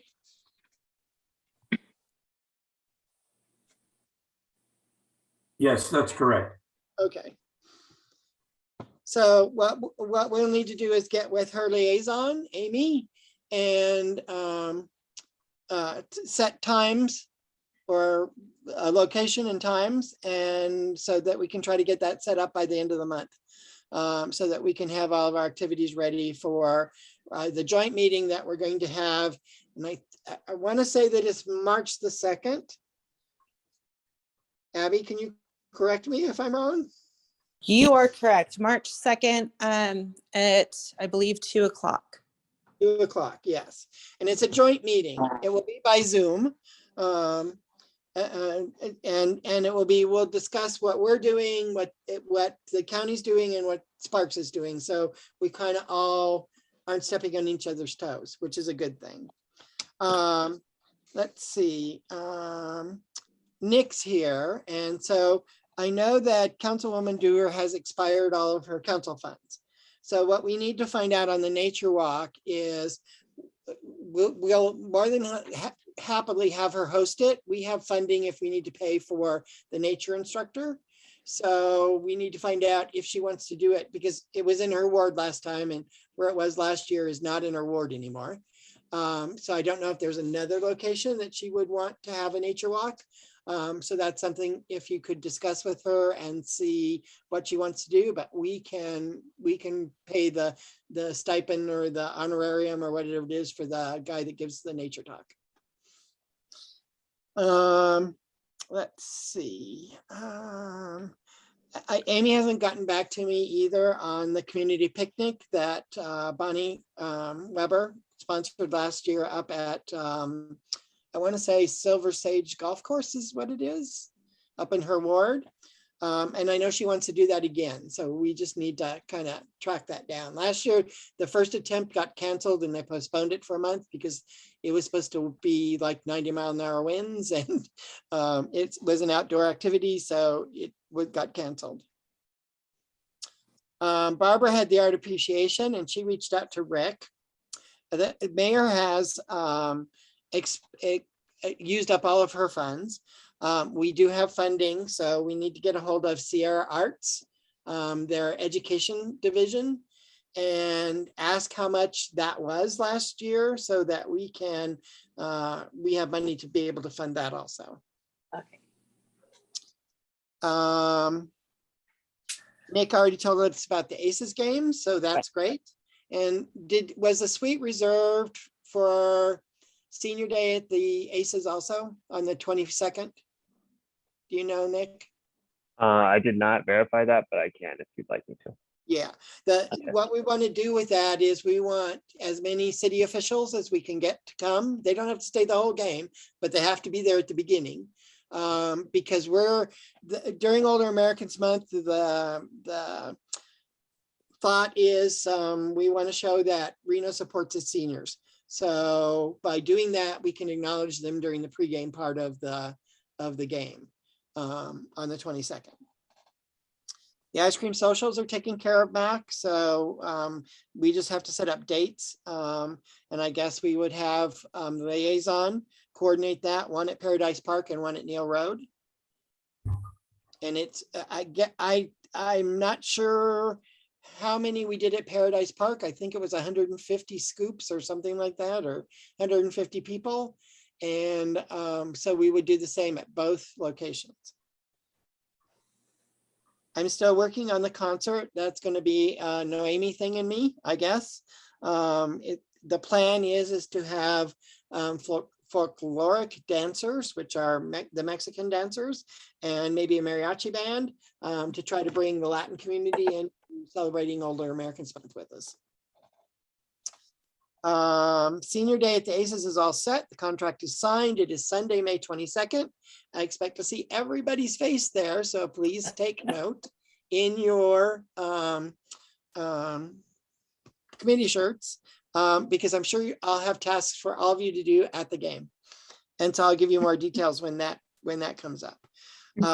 Because of COVID, we don't know anything yet about the pancake breakfast. It's kind of on hold. We're waiting till kind of the end of the month. I have not heard back from the SOS group at Sanford about the sock hop and ice cream social. So I'm still working on that.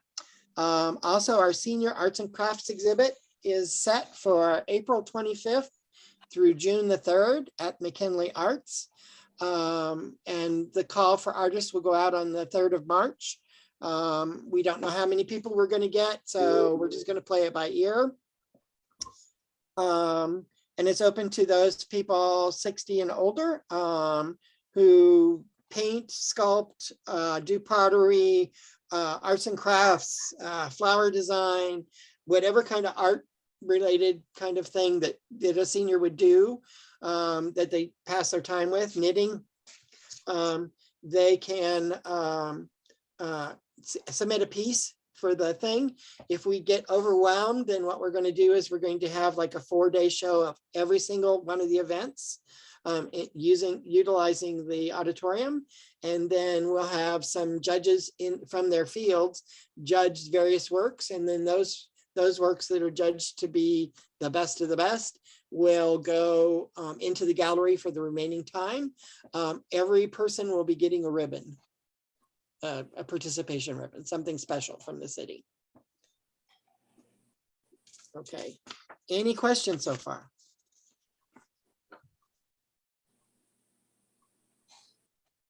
Mac disappeared. Is he afraid I'm going to assign him something? Any questions, Stan? Nope, sounds good, Paco. Okay, Barbara, can you see if you can get a hold of Sierra Arts? I have it written. Okay, Yep. Their education division, and see what it costs to do what they did last year. And it was at McKinley Arts, and I can't Right. remember the date that it was, but I'll look up the date and I'll send it to you. Okay. And if you look at the sheet that I sent out yesterday, there's little notes on all the activities and things. Are there any questions on those? No, I think it was very nice and detailed. I tried to be. Spelling is not my forte. So if there's errors, that's just me. Abby, what do you think? I think that all sounds good. And I know on the March 2nd meeting, we'll cover this a little bit more, but we'll be putting together the brochure again this year. And we'll give some more concrete deadlines and the forms that we'll have everyone do. But I think those are great ideas. One of the things I know is that, you know how we do the info fair usually the first day with the luncheon? Yep. Or the special lunch, whatever we call it. I know that that's kind of on hold because we're waiting to see what happens with COVID. When will we make that decision is if we're going to do that or not? I anticipate really in the next couple of weeks, we'll get a better idea of what it's going to look like come May. I'm hoping we'll have some better answers by that March 2nd. And I know we've toyed with some different ideas of, you know, what if we looked at trying to do it outside or something like that. So I'm hoping by March 2nd, we'll have a better idea. Yeah, because I think that that's something that we should not do without. And if the county doesn't, all of our events are in person, none of them are virtual. So if the county doesn't want to do it, we can find a space and we can try to put it together. We just wouldn't have the meal. Okay. Yeah, I'm hoping by March 2nd, we'll have a better idea. And I know earlier today, you know, we talked about those numbers are going down for COVID. So hopefully they keep going down and we're able to do what we do well and have a great 2020 or 2022 Americans Month. Yeah, and I think one of the things too that we need to push is, as all three groups, is that it's important to get out and socialize. And especially the info fair is a great thing. Barbara's gotten all the tables before, so she knows what it's like. And there's lots of people that come to that. I mean, that building is packed from like 9 in the morning, even earlier as you're trying to set up until lunchtime. So I think it's something that seniors need, and we need to make sure it happens somehow, some way. And I think when we actually did a count 2019, and I want to say we had 600 people come through the door. Yeah. Yeah, there were a lot. It was, Mm-hmm. I mean, I was stuck in the card room, but there were all kinds of people constantly that time. So here's hoping we can do it, and hopefully we'll know in the next couple weeks here. Okay. Any questions on Older Americans Month? No. Okay, so the liaisons have some things to get back to me on, and Barbara's going to work on the CR Arts thing. And so as soon as I have all that, then we can, you know, finalize what we need to finalize. Sound good? Sounds good. Okay. Abby, thank you. Of course. Okay, B5 is one of the things that we are tasked to by council from our ordinance that we were created with. It's I wanted to discuss the possible identification of concerns, problems, and needs of seniors in Reno. This was made a discussion item only, and so we can't even make recommendations. But what I'd like to do is I'd like everybody to think of something that's going on in Reno, no matter where it is. I know most of us live in Ward 5. Alan's probably one of the betters because he lives downtown Ward 5, where Barbara, I, Mac, and Carol all live up in the northwest side of it. But I think that we need to look at, especially with the ARPA funds that will be available, look at what kinds of concerns and problems face seniors, like in the South Valley. I know that if I were to try to get to the new hospital, I would have to walk almost a mile from where the closest bus stop is to the hospital. That's hard if you're sick or if you have a mobility issue, or, you know, because FlexRide doesn't serve that area. Access does, but you know, you have to qualify for access, and that's hard because that means you can't, if you can take public transportation, you don't qualify for access. You have to be able to not take public transportation. So, so I think that, that's one of the things, especially with the ARPA money available, that we need to look at and address. And, that might be another special meeting to discuss, what those issues are and make recommendations. But it probably would go along with, if we're going to try to use ARPA funds to fix some of those things, then, it would be the same meeting as when we talk about ARPA funds. Questions? Discussion?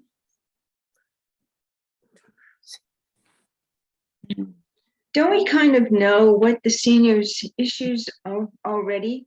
What the senior issues are? Well, I know, we know transportation is a big issue. We know that food insecurity is a big issue. We know that seniors being able to find out how to get information or where to go to get information is a big.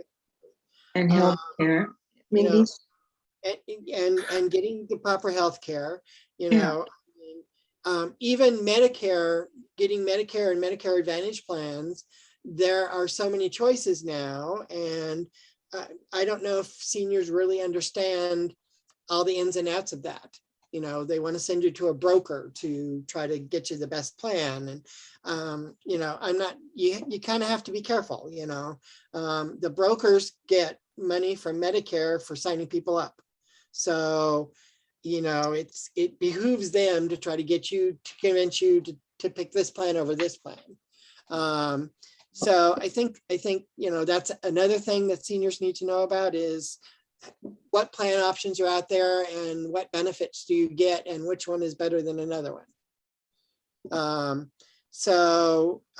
I think, it's something we need to look at.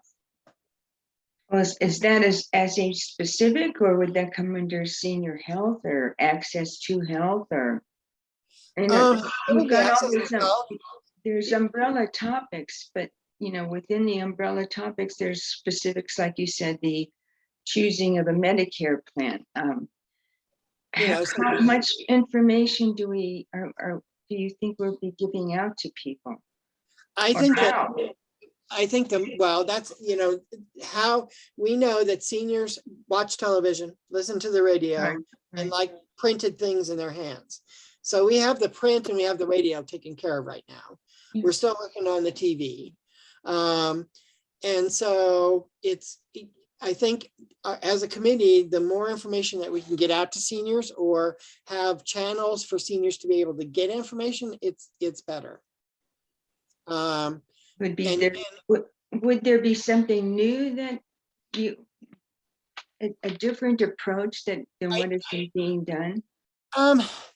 We have to remember too about technology and how seniors deal with technology. So I'm leery to try to go more tech oriented, because seniors are just going to throw up their hands and say, I can't do this, or I don't want to do this, one of the two. So we have to figure out ways that we can reach those seniors. I think in meetings that Jackie and I have had and Rebecca's been in on, that we think that, how RTC has their minutes and Moms on the Run have their minutes. We're thinking that maybe a senior minute, with information to guide seniors of where to go or how to get. I think one of the things we need to work to with the city of Reno is getting Reno Direct more aware of where to locate senior services that seniors may need or how to direct them to them. We know that the city does not provide social services for seniors. That's all handled by Abby and crew over at the county building. But I don't know if a lot of seniors, especially new to the area, know that, because like in California, each city deals with those kinds of things. It's not a county thing. Thank you. And seniors don't know, especially new seniors have no idea where to go. Okay, thank you. Does that make sense, Carol? Yes, it does, but it just seems like the information is out there, the topics are out there, and what more can be done? So, well, then one of the things we need to look at is how do we direct seniors to where that information is? Yeah, that's true. Okay, thank you, Paco. Thanks, Carol. Stan? Paco, on the healthcare and Medicare and all that kind of stuff, there, like you said, there's these brokers there and they try to convince you. And basically, I don't know if we need to sometimes have just somebody there to, as a guidance whenever they're going to talk to these people, because it's whatever you need the most for you in your health care, not what they decide that you need the most. And there's so many of these healthcare people out there that are just obnoxious about it. Well, because they're depending on who they sign you up with, they get so much money from that company.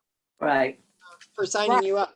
So it's, it's money in their pocket. That's how, they don't charge you for it because they're wanting to get. I'm not saying they're unscrupulous, but I think more seniors need to know what's available. I mean, I recently changed plans because of the issues that most of you know about. And so far, just in the first month, I've saved almost $180 over what I used to have to pay under my old plan, just by switching plans. Yeah. Even my total out of the pocket is $500 less than what it was under my old plan. Right. Yeah. And for senior, especially like me on a fixed income, that's very important. And I don't think a lot of seniors know that, they may think that all the plans are the same, and they're not. No, they're not at all, at all. And if you do a lot of traveling, you need to know that plan of yours is going to cover you if you're over in Europe or Mexico or Brazil. Or even Truckee. Yeah, right. No, there's a major plan in town that if you're in Truckee, you can't go there. Right. You have to come home. Right.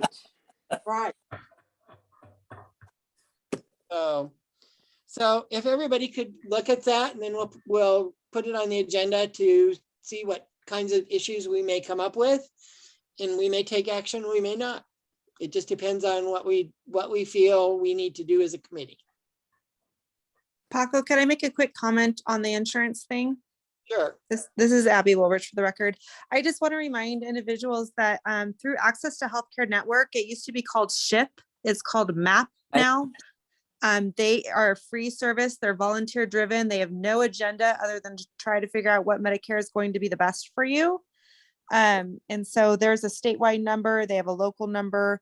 And you can make appointments with them. So I can forward that information along so you can share it, because they're not affiliated. They're not brokers. They're really there to advise you on what's best for you. Are they a government program, Abby?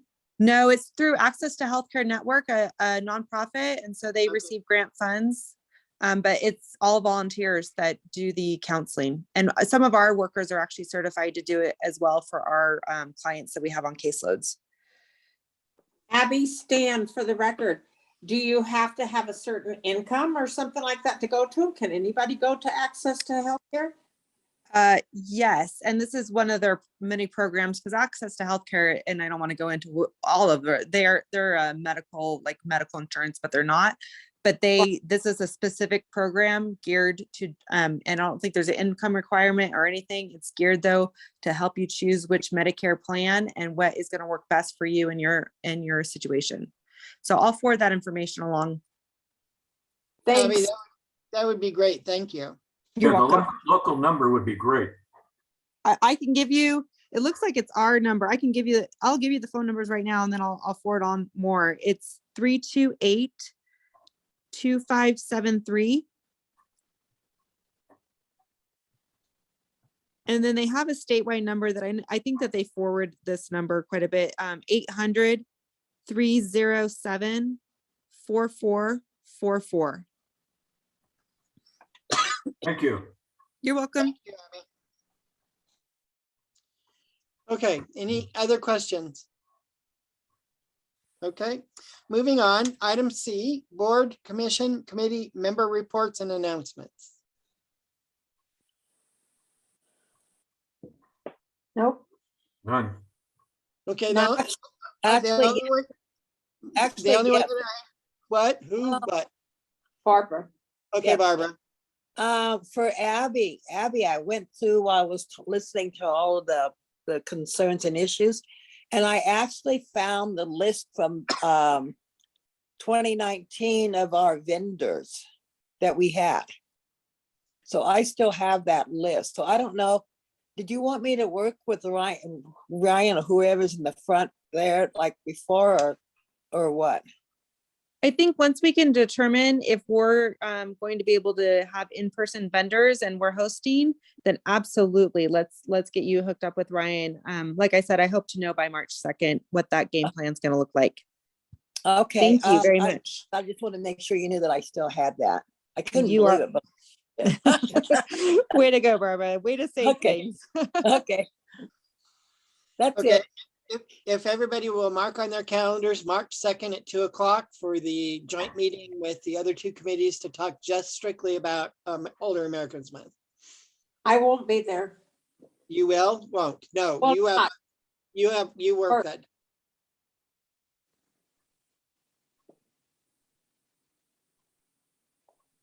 Paco, I'll be there. Barbara. I will too. Carol, Mac, will you be there? Yes. Alan? Alan? He's on mute, I think. No, he's not. On the phone. Okay, we'll make sure Alan gets to know. Okay, no more, anybody have any more announcements? Anything for future agenda other than recommendations? I'll